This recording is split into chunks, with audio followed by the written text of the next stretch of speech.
When Claire Mercer was 34 years old, she received a letter in the mail. Not an email, not a phone call. A letter, handwritten, in her mother's handwriting. It arrived 6 days after both of her parents died. 3 days after she discovered that the house she grew up in, the savings account her father built over 40 years, and every investment her parents had ever made had been transferred entirely to her younger sister. 6 months before they died, Claire got nothing except the letter. The letter explained why. And the reason? The actual reason her parents wrote in their own handwriting was worse than anything Claire had imagined. But here is the part that her sister never saw coming. The letter was not the end of this story. It was the beginning. Claire Mercer was the oldest of 2 daughters, 34 years old, a licensed occupational therapist working in Columbus, Ohio. The kind of person who brought her parents groceries without being asked, who called every Sunday, who showed up to every birthday, every holiday, every doctor's appointment her parents needed someone to drive to. She was not perfect. Nobody in this story is. But she was present. Consistently, reliably, quietly present. Her sister Danielle Mercer was 29, 5 years younger, lived 40 minutes away in a suburb of Cincinnati. A marketing coordinator, smart, socially skilled, and the kind of daughter who, from the outside, seemed equally devoted to her parents. Except that in the final 2 years of their parents' lives, Danielle had been visiting them alone, often, without telling Claire. Their father, Robert Mercer, had been diagnosed with early-stage Parkinson's disease 3 years before his death. Their mother, Patricia, had been managing type 2 diabetes and a heart condition for the better part of a decade. They were not incapacitated. They were not without judgment. But they were tired, and they were afraid. And in that fear, someone had been very, very patient. To understand how a family gets to the point where parents give everything to one child and nothing to another, you have to understand what the years before that looked like. Claire and Danielle had not been close as adults. That is the honest truth. Not estranged, they attended the same holidays, exchanged birthday texts, were present enough in each other's lives that nobody would have used the word distant. But there was something between them that had never fully healed. Claire had always been the responsible one, the one who graduated early, the one who got a stable job, the one who moved back to Columbus to be closer to her aging parents, while Danielle stayed in Cincinnati and built her own life. Danielle had always been the favorite. Not in a dramatic, spoken way, but in the quiet, accumulating way that children feel and adults deny. The extra phone calls, the slightly longer hugs, the way their mother's voice changed when she talked about Danielle's latest job versus Claire's latest shift at the clinic. Claire had made peace with this, more or less. What she had not been prepared for was the last 2 years. In the 2 years before Robert and Patricia died, something shifted. Danielle began visiting more, driving up from Cincinnati on weekdays, days when Claire was working, when she would not know. Taking their parents to lunch, to appointments, to the attorney's office. Twice. Claire did not know about the attorney visits until she found the billing statements in a folder 6 weeks after the funeral. Robert Mercer died on a Tuesday in November. Patricia died 11 days later. The doctors had said for months that Patricia's heart would not survive losing Robert. They were right. Claire handled the funerals. She made the calls, booked the arrangements, received the condolences, wrote the obituaries, and held her sister while Danielle cried at the graveside. She did all of this before she knew. The estate attorney called Claire 3 days after Patricia's funeral. His name was Gerald Hartwell. He had been her parents' attorney for 11 years. He asked if she could come in. He said he needed to go over the estate documents with her. He said it in a tone that told her, before she had even hung up the phone, that what she was about to hear was not going to be what she expected. The meeting lasted 45 minutes. Gerald Hartwell walked Claire through a deed transfer, signed by both her parents 6 months before Robert's diagnosis progressed, before his condition had deteriorated significantly, but after Danielle had begun her private visits. The house, a 4-bedroom colonial in Columbus that her parents had owned for 31 years, had been transferred to Danielle. Then the brokerage account. $214,000 in index funds and retirement savings. Transferred to Danielle. Then the savings. $62,000. The money her father had set aside slowly over 40 years of working at a manufacturing plant. Transferred to Danielle. Gerald Hartwell slid a single document across the desk. The transfer was legal. Both parents had signed. Witnessed, notarized. Claire asked, "Was I supposed to receive anything?" Gerald opened a drawer. He placed an envelope on the desk. He said, "Your parents asked that this be given to you at this meeting." The envelope had her name on it, in her mother's handwriting. Claire. That was all it said on the outside. Just her name. I am not going to read you the letter word for word. That would not be right. But I can tell you what it said, because Claire has spoken about it more than once. In the way that people speak about things they have processed by repeating them until the words no longer hold the same power. The letter said that Claire had hurt them, not in one way, in many ways, over many years. It said that Claire had been difficult, that she had argued with her father about his health decisions, that she had pushed back when Patricia wanted to handle things her own way, that she had been, in her mother's words, controlling, that she had made the last years of their lives feel like a burden, and that Danielle, patient, present, kind Danielle, had been there in ways that Claire had not. Claire read the letter in the attorney's office. She read it twice. She folded it. She put it in her bag. She thanked Gerald Hartwell. She walked to her car. She sat in the parking lot for 1 hour and 20 minutes, and then she drove home. She told me later, in her own words, that she did not cry in the parking lot. She said what she felt was not grief.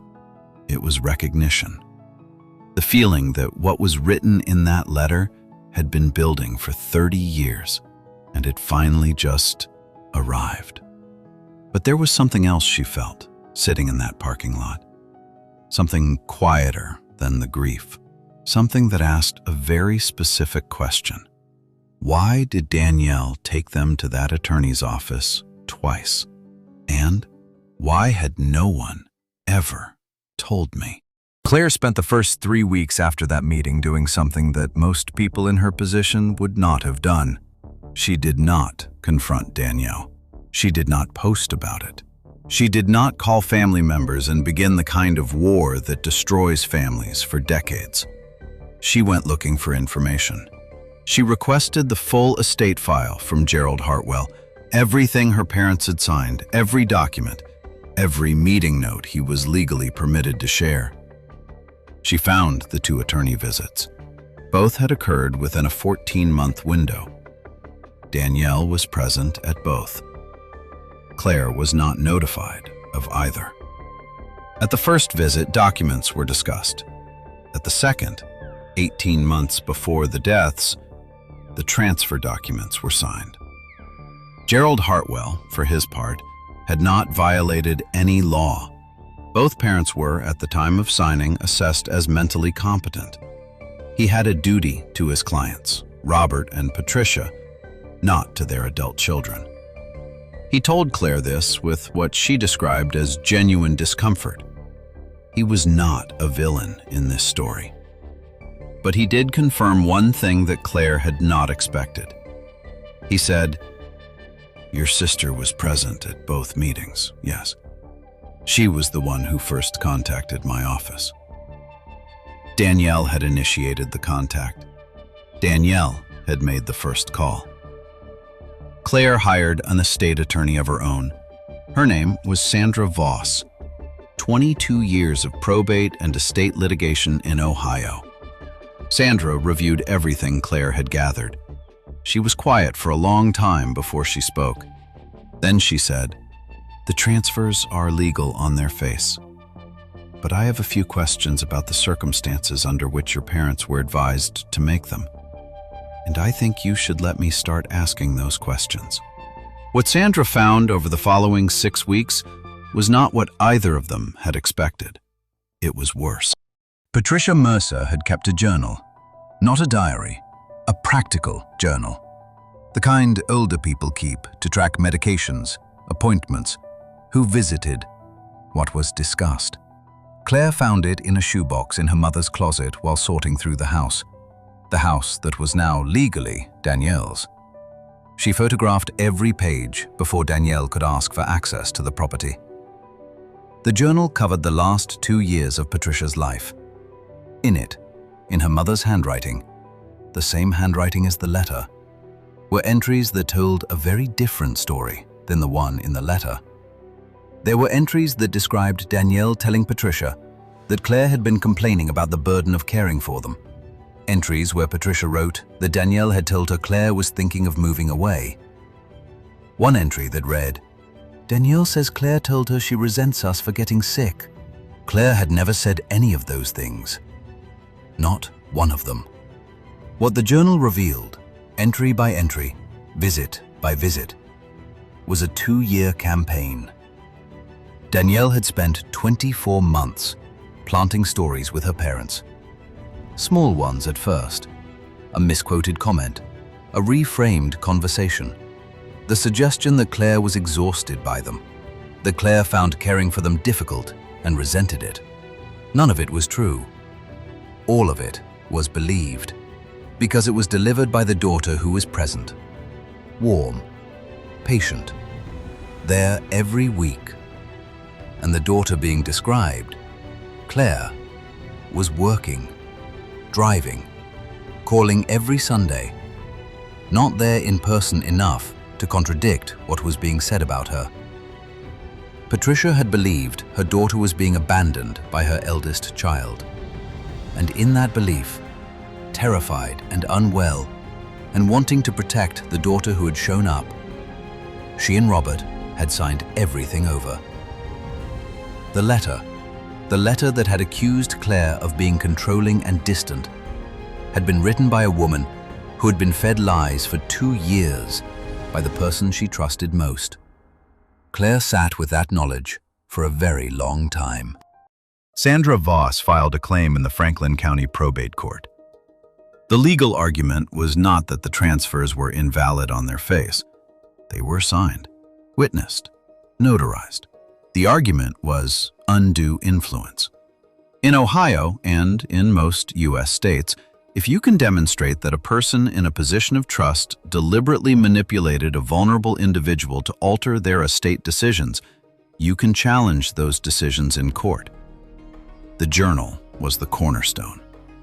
Sandra presented 37 journal entries that documented, in Patricia's own hand, conversations with Danielle that attributed statements to Claire that Claire had never made.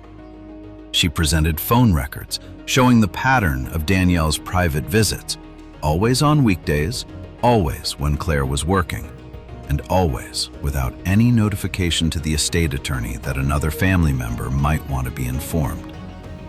She presented a neighbor's testimony, a woman named Ruth, who had been Patricia's closest friend for 18 years, who stated, under oath, that in the last year of Patricia's life, Patricia had expressed confusion about Claire's behavior in ways Ruth had found strange. "I knew Claire," Ruth testified. "What Patricia was describing? It wasn't the Claire I knew. Danielle hired her own attorney. The counter-argument? That she had simply been a caring, attentive daughter. That Claire's claims were motivated by greed. That their parents had made a free and informed decision. The judge reviewed everything. The journal, the phone records, the timeline of attorney visits, Ruth's testimony, Gerald Hartwell's confirmation that Danielle had initiated the contact. The judge did not rule on criminal behavior. That was not the question before the court. The question was whether the transfers had been the product of their parents' free will, or whether that will had been shaped by someone with something to gain. The ruling came 8 months after the filing. The court found in favor of Claire. Not completely. The house, the family home, was ordered to be sold. The proceeds split equally between both sisters. The financial accounts, $276,000, were ordered to be redistributed according to the state's intestate succession laws, which, in the absence of a valid will directing otherwise, meant equal shares. Equal. The judge's written ruling used specific language. He wrote that the evidence presented suggested a pattern of communication designed to isolate the deceased from their eldest daughter, and to create a distorted perception of that daughter's intentions and character. He stopped short of using the word manipulation. He did not need to. Claire Mercer did not get everything back. She cannot get back 2 years of her parents believing she resented them. She cannot get back the last holidays, the last ordinary phone calls, the version of her parents who saw her clearly before someone started painting over the picture. She got the legal outcome. She got half of what should have been half to begin with. But she also got something she had not expected. She got the journal. Not as evidence, the court proceedings were over, but as a record of who her mother actually was, of what her mother had actually thought about her before the story started, before Danielle had started talking. Earlier entries, from before the attorney visits, before the 2 years of planted conversations, described Claire in her mother's own words. Reliable, steady, so much like her father. Her mother had seen her clearly, and someone had very deliberately made her stop. If this story sat with you, if you found yourself thinking about the people in your own life who have access to the people you love, then this channel is for you. Every betrayal leaves a trail. This one was written in a shoebox, in a dead woman's handwriting. 37 entries.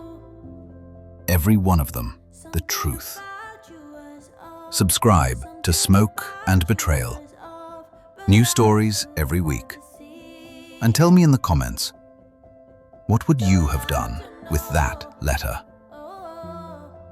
Every betrayal leaves a trail. This was one of them.